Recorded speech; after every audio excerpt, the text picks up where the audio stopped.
सबसे पहले तो सर्वप्रथम मैं जिस प्रदेश से आता हूँ उसे देवभूमि कहा जाता है। बिल्कुल। सर्वप्रथम जो मैंने यहाँ का वातावरण देखा, वो वातावरण उत्तराखंड के हूबहू पर्वतीय अंचल की तरह ही है। हेलो नमस्कार, मैं हूं प्रीतम सिंह संजन और आप देखना शुरू कर चुके हो मेरा यूट्यूब चैनल।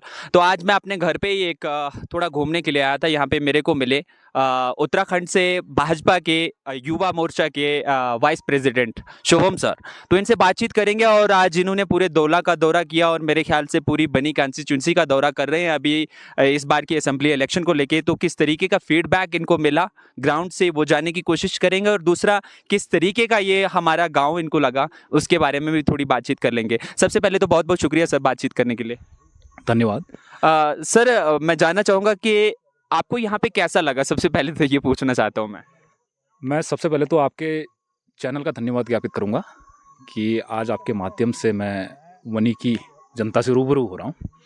सर्वप्रथम जो मैंने यहाँ का वातावरण देखा, वो वातावरण उत्तराखंड के हूबहू पर्वतीय अंचल की तरह ही है। मिलता जुलता है। जिस तरीके से मैं पिथौरागढ़ जिले से आता हूँ और स्वाभाविक तौर पर यहाँ का जो रहन सहन है और यहाँ की जो चीज़ें सांस्कृतिक हैं वो मिलती जुलती हैं। बिल्कुल। और साथ ही यहाँ की जनता भी जो है दिल की और बड़ी जिस तरीके के साथ आप यहाँ पे मेरे ख्याल से प्रचार करने के लिए आए हो, यहाँ के प्रत्याशी जो भाजपा के हैं जीवन लाल जी, उनके हित में, तो किस तरीके का फीडबैक आपको मिला अब तक गाँव-गाँव से? मैं जिस तरीके से भारतीय जनता पार्टी के सम्मानित प्रत्याशी श्री जीवन लाल जी के चुनाव प्रचार में जिस तरीके से मैं बनी की कंस्टिट्यूएंसी ग्राम पंचायतों में मैं गया, मैं देख रहा था कि भारतीय जनता पार्टी के पक्ष में एक इस क्षेत्र की जनता, जम्मू कश्मीर की जनता चाहती है कि भारतीय जनता पार्टी की सरकार जम्मू में बने।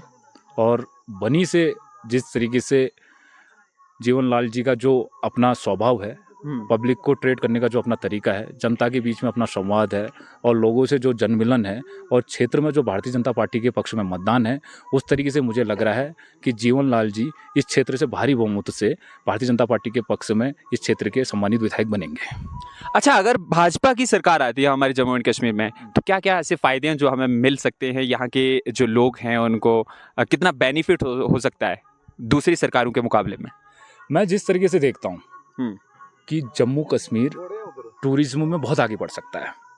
जरूरी नहीं कि कश्मीर एक वैली है और जिस तरीके से मैं बनी ये क्षेत्र देख रहा हूँ, मैं वाकई में अगर टूरिज्म से, अगर पर्यटन से इस क्षेत्र को जोड़ा जाए तो यहाँ के लोगों को स्वरोजगार, रोजगार के माध्यम बहुत सी चीज़ें ऐसी हैं कि यहाँ से जो चाहे हेल्थ और क्या बोलते हैं स्वास्थ्य शिक्षा जगत में और हेल्थ जगत में यहाँ बहुत से कार्य ऐसे किए जा सकते हैं भारतीय जनता पार्टी की सरकार बनने के बाद। बिल्कुल। मेरे ख्याल से आप जम्मू एंड कश्मीर में पहले भी ट्रैवल किए होंगे। हाँ जी, जब 370 धारा 370 हुआ करता था तो, लेकिन 2019 में जब इसको हटाया गया उसके बाद ट्रैवल करना और तब ट्रैवल करना कितना अंतर है? मैं जिस तरीके से देखता हूँ कि जम्मू कश्मीर भारत का एक अभिन्न हिस्सा है और साथ ही क्या है कि जम्मू कश्मीर से देश का बहुत लगाव है।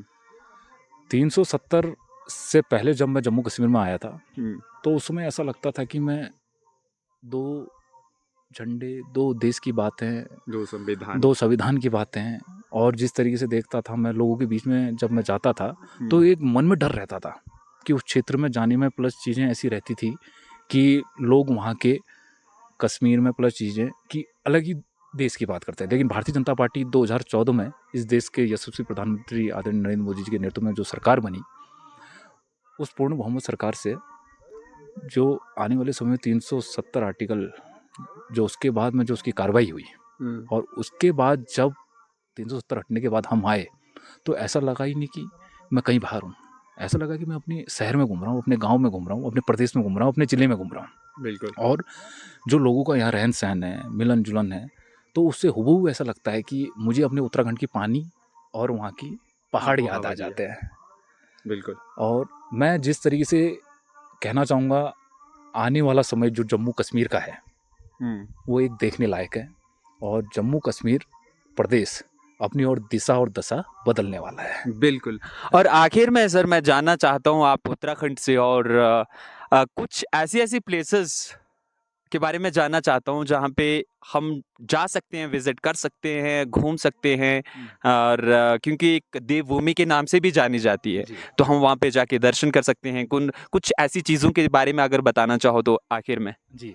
सबसे पहले तो सर्वप्रथम मैं जिस प्रदेश से आता हूँ उसे देवभूमि कहा जाता है। बिल्कुल। और उत्तराखंड में जिस तरीके से देखा जाता है कि क्या बोलते हैं, चार धाम।